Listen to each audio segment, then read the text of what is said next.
اور اب وہ انڈیا کا جو سب سے بڑا مندر ہے اسی کی طرح مندر بن رہا ہے دبئی کے اندر. دبئی والے عرب ہیں اور یہی پٹی آگے مسقط اور یہ لبنان یہ عمان یہ پٹی جاتی ہے. کہا نبی علیہ السلام کی حدیث ہے, رسول پاک علیہ الصلوۃ والسلام نے فرمایا اس وقت تک قیامت قائم نہیں ہو سکتی جب تک کہ قبیلے دوست کی عورتیں ان کی سورینیں بتوں کے ارد گرد حرکت نہ کرے, چکر نہ لگائیں. مطلب یہ کہ عرب لوگ شرک اور بت پرستی میں لگیں گے. رسول اللہ صلی اللہ علیہ وسلم اس لیے نہیں چاہتے تھے کہ اس جزیرہ عرب کے اندر کوئی مشرک رہے. رسول اللہ نے مشرک کا لفظ بھی استعمال فرمایا, یہود کا لفظ بھی استعمال فرمایا, نصارہ کا لفظ بھی استعمال فرمایا. جزیرہ عرب ہے کیا جغرافیہ کے اعتبار سے؟ لمبائی میں یہ عدن سے لے کر عراق تک پورا جزیرہ عرب ہے, تو چوڑائی میں یہ ریاض سے لے کر یہ وہ جائے گا آپ کا شام تک, یہ پورا علاقہ جزیرہ عرب ہے. یہ صرف مکہ اور مدینہ یہ جزیرہ عرب مراد نہیں جس سے آج ہمارا سعودی عرب کا حکمران طبقہ یہ مراد لیتا ہے. یہ جزیرہ عرب مراد نہیں ہے. امام اعظم ابو حنیفہ رحمۃ اللہ علیہ فرماتے پورا جزیرہ عرب ہے. اور ابو ہریرہ رضی اللہ تعالیٰ عنہ سے روایت ہے نبی علیہ الصلوۃ والسلام نے ان کو ساتھ لیا. ابو ہریرہ رضی اللہ عنہ فرماتے ہیں صحابہ کو ساتھ لیا, اس وقت تو وہ موجود نہیں تھے, صحابہ کو ساتھ لیا. آپ علیہ الصلوۃ والسلام کے یہودیوں کے پاس بیت المدراس بھی لفظ آتا ہے, بیت المدارس کا بھی لفظ آتا ہے. مشکاۃ شریف کے اندر بھی موجود ہے, ابو داؤد جلد 2 کے اندر بھی موجود ہے. آپ علیہ السلام وہاں گئے اور رسول پاک علیہ السلام نے یہودیوں کو واضح طور پر فرمایا اسلموا تسلموا, اسلام لے آؤ بچ جاؤ گے. اعلموا ان الارض للہ ولرسولہ, جان لو یہودیوں یہ زمین اللہ اور اللہ کے رسول علیہ الصلوۃ والسلام کی نیابت کے اعتبار سے اللہ کے رسول کی ہے, لہذا اسلام قبول کر لو, اس لیے کہ زمین اللہ تبارک و تعالیٰ کی ہے. وَإِنِّي أُرِيدُ, اور میرا ارادہ یہ ہے ان اجلیکم من هذه الارض, کہ میں آپ کو اس سرزمین سے نکال دوں, دفع کر دوں. لہذا تم جو چیز بیچنا چاہتے ہو, یعنی جو چیز تمہارے ساتھ جا نہیں سکتی, جیسے کہ زمین انسان اپنے ساتھ لے کے نہیں جا سکتا, لہذا ان زمینوں کو بیچ دو. ایسی چیزیں جو غیر منقولی ہیں, منتقل نہیں ہو سکتی ہیں, ان کو بیچ دو اور ان کے پیسے اپنے پاس رکھو, ان قریب میں تمہیں یہاں سے نکال دوں گا, دفع کر دوں گا. ایک حدیث میں آتا ہے آپ علیہ الصلوۃ والسلام نے فرمایا اخرج المشرکین. عبداللہ ابن عباس رضی اللہ عنہ کی روایت میں 3 قسم کی باتیں نبی علیہ السلام نے فرمائی, تیسری میں بھول گیا. ابن عباس فرماتے ہیں ایک نبی علیہ السلام نے فرمایا مشرکوں کو جزیرہ عرب سے نکالو. مشرک میں یہودی بھی آ گیا, حضرت عزیر کو اللہ کا بیٹا مانتے ہیں. مشرک میں عیسائی بھی آ گیا, عیسیٰ علیہ السلام کو اللہ کا بیٹا مانتے ہیں. مشرک میں ہندوستان والے بھی آ گئے کہ ان کے گویے, ان کے اداکار, ان کی فنکارائیں وہ جزیرہ عرب میں جاتی ہیں, ننگا ناچ کرتی ہیں اور وہاں ان سے داد وصول کرتے ہیں. نبی علیہ الصلوۃ والسلام نے فرمایا ایسے ناپاکوں کے لیے جزیرہ عرب میں کوئی جگہ نہیں ہے.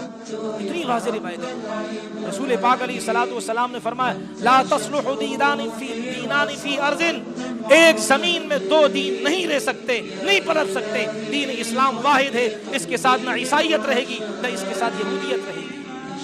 اور آپ کو معلوم ہے یہ جو شیخ زید وغیرہ جو ہے یہ دبئی کا, ہمارے ساتھی دبئی جانے کے لیے مرتے ہیں, وہاں کی عیاشیاں دیکھنے کے لیے, وہاں کی گوری چمڑیاں دیکھنے کے لیے. اور شیخ زید نے کیا کیا, ایک کانفرنس بلائی یہودیوں کو. آپ کو پتا ہے, میں اگلی بات عرض کر دوں, یہ دبئی والے ہمارے پاکستانی لوگوں کو اتنی آسانی سے رہائش کا ویزا نہیں دیتے ہیں, ترکیوں کو نہیں دیتے ہیں, دیگر ممالک اسلامیہ کے لوگوں کو نہیں دیتے. 5000 یہودیوں کو انہوں نے آن کی آن فٹافٹ ویزے لگا کر دے دیے, اور وہ یہودی رہ رہے ہیں, بہت بڑے کاروباری ہیں, وہ دبئی کی نیشنلٹی انہوں نے قبول کر لی ہے. یہ اہل عرب کی تباہی نہیں ہے, یہ اہل عرب کی بربادی نہیں ہے. اور میں نے پہلے بھی عرض کی تھی یہ بات, اور ویڈیو بھی آپ نے دیکھی ہوگی کہ ایک کٹر قسم کا یہودی عالم وہ ریاض میں گھوم رہا ہے, ایک عربی کے ساتھ ڈانس کر رہا ہے اور کہہ رہا ہے کہ میں تمہیں میری برکتیں تمہارے ساتھ, لعنت ہو تیری شکل پہ, تیری کیا برکت, تو گندے عزائم کو لے کر آیا ہے, تیری تو نیت یہ ہے کہ ہم بیت المقدس کو گرائیں گے, 3rd ٹیمپل قائم کریں گے, یعنی مسیح دجال اس کا گھر قائم کریں گے. تمہارے تو ارادے یہ ہیں, تم نے تو اپنے باقاعدہ پارلیمنٹ کے اندر نقشہ بنایا ہوا ہے, مدینے کو بھی ہم لیں گے, مکے کو بھی ہم لیں گے. اے اہل عرب کچھ خدا کا خوف کرو، کیوں جماعت تبلیغ پر پابندی لگاتے ہو؟ کچھ خدا کا خوف کرو۔ ارے قرآن عربی کے اندر ہے، تم اس کو اپنا قبلہ کیوں نہیں بناتے ہو؟ تمہارے درمیان نبی علیہ السلام کی حدیثیں موجود ہے، تم اس کی اتباع کیوں نہیں کرتے ہو؟ تمہارے ارد گرد رسول پاک علیہ السلام کے مبارک صحابہ کی باتیں ہیں، تم ان کی اتباع کیوں نہیں کرتے ہو؟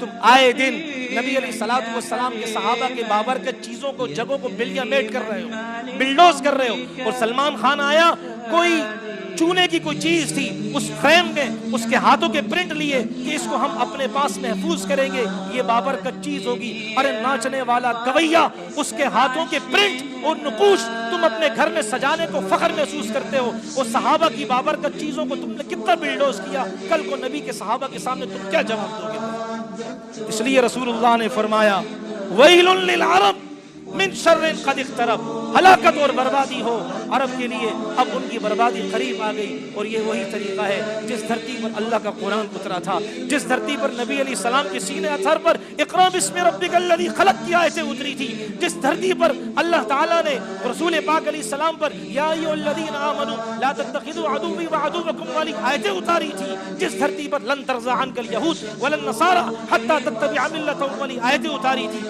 جس دھرتی پر اللہ تعالیٰ نے ان الذین یحبون ان تشیع الفاحشہ یہ والی آیتیں اتاری تھی۔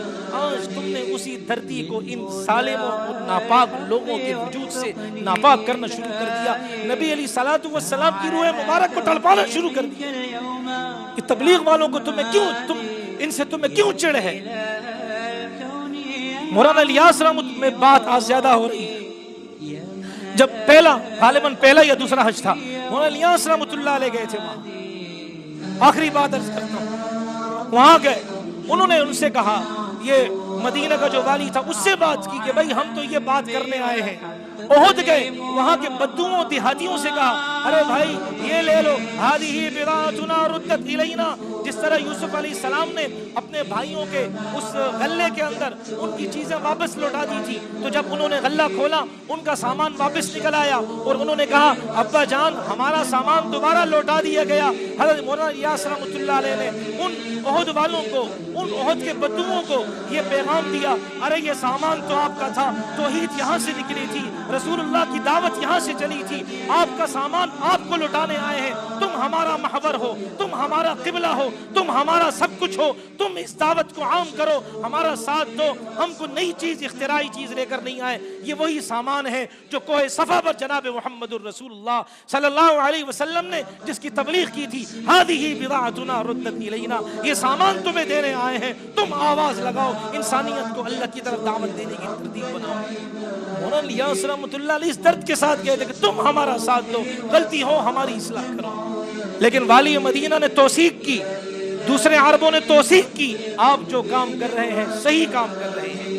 اللہ تعالی ہم سب کو اس جماعت حق کا ساتھ دینے کی توفیق عطا فرمائے۔ اللہ تبارک و تعالی ہر حق جماعت کا ساتھ دینے کی اللہ تعالی ہم سب کو توفیق عطا فرمائے۔ اللہ تعالی ہم سب کو دین اسلام کی قدر عظمت پہچاننے کی توفیق